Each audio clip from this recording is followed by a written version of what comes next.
Hi, Alistair. Thanks a lot for the email. Um, I think I'm just going to do this in a video response. Be the quickest way, the best way, actually. Anyways, I hope you're doing well and enjoying the service. If there at any stage there's something else that you want from me, please let me know. So you've asked about DGB, which is Digibyte. I've had other people ask about this, and my general response is I don't like that short of a time frame. So, and that's kind of the response I give to, viewers' comments. But, and I mean, it's not that I don't mean it. I do mean it. I just generally I have seen this coin, and it's not something that I would put in the model portfolio. However, if you're looking at it, and let's say this is going to bust out. People are getting excited about it, and it's going to bust out. You've got growing volume there. So the question then is, what does it look like if it's going to bust out, and how do I play it? So it's 130. So let's assume that candle closes like that.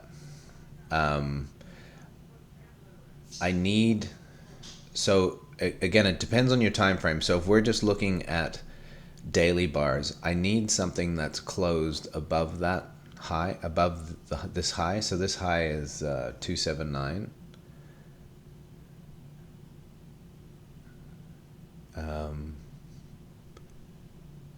Why is it saying 249? Hold on, 280.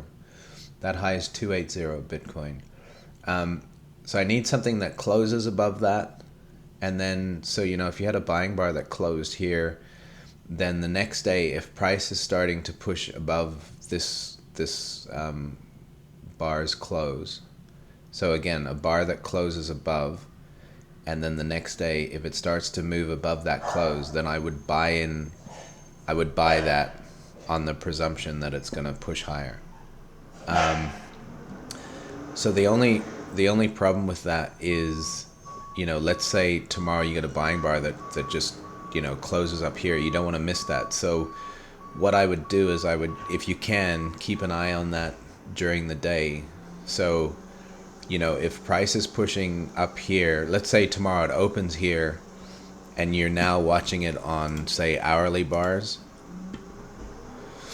So you start getting a series of buying bars that are closed. Let's say a buying bar closes here and you get another one that's pushing up, then you could buy that. The risk is that, with these wicks, the risk is that you get another wash and a pushback.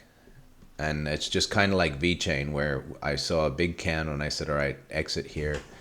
And it pushed up. But even though it pushed up, it made another wick, and then it eventually comes back. So, if you can avoid buying here, but if low probability, this is just going to push away from you. You need to have a strategy through which to enter that.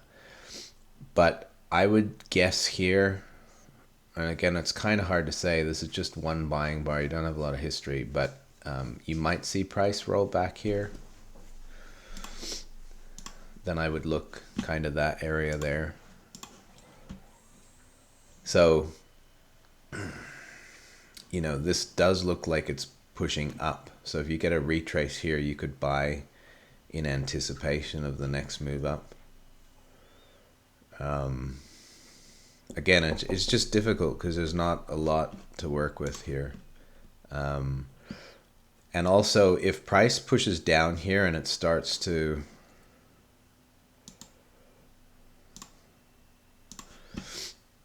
If you get bearish engulfing bars, which are big ones of these that close on its low, let's say a bar closes here below this low and it closes on its low, and then the next day price starts pushing down, it's the reverse of what I'm talking about here. Then I would exit that, because that you start seeing strength outside of this trend line, then price is moving down. So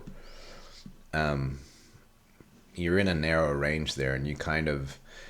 my loose premise based on this, again, this is difficult because you've got, that's not a push up. That's just every initial day of these coins has a big rejection wick like that. So I don't know, I don't have experience trading that sort of stuff. I would expect it would still hold, but that's not the same as like a big push up and then a retracement, I would think. So you've got a very small range here, and it is uptrending though. So given that, you want to assume that this uptrend's gonna hold, and so you're ideally looking for a retrace and a long here, or if it pushes up without doing that, you want to have a strategy for entering here. And just remember, like, look for buying bars at close. If you get buying bars at close and then one with a wick, don't buy it. Don't, whatever time frame you're looking at. If it's hourly bars, you get a buying bar that closes there, another bar that pushes up but leaves a wick, then you're not buying anymore. You kind of, and again, that's hard because that bar with the wick was at some stage a big buying bar here. It gets really risky when you're trying to breakout trade. That's why I don't like doing it. But if price is just going to push away from you and you have to get in on this coin, then that's how you play it. It's risky. That's all.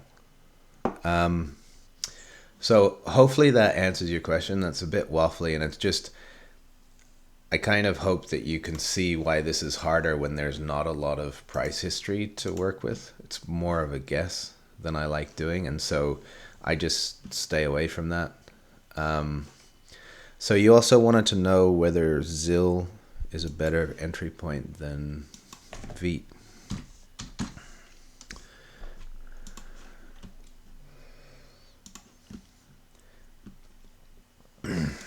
So I like ZIL. I think it's close. This day is not really helpful, but prior to today, that looked really good.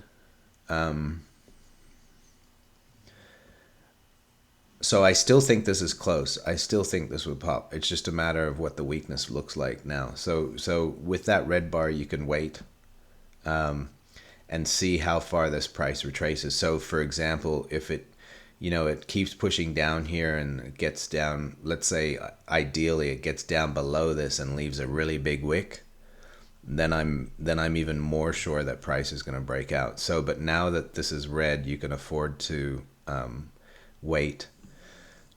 But I'll be doing an update this evening. So if this bar looks dramatically different this evening, then you'll get, I'll take account of that. But I think as soon as this bar here, as soon as you start to get bars pushing beyond this blue bar, then I think that that's the breakout.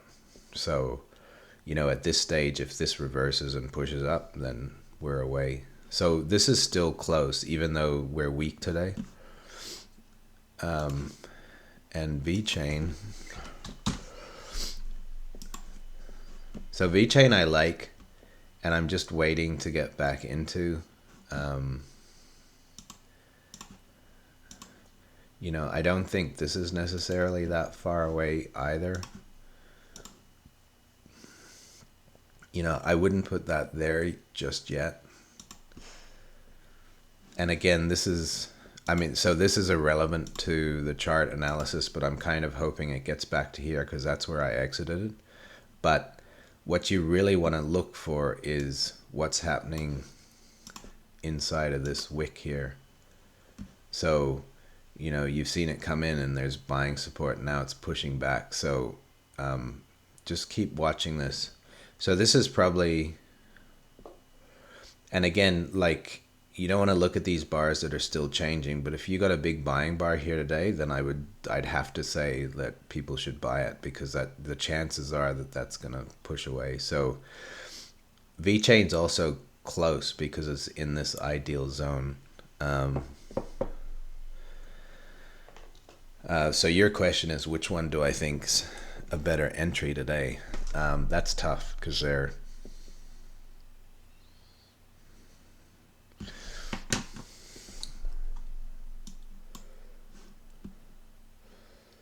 so there's no real buying support there. I mean, it is in the entry, but I need to see some buying. If we go back to ZIL,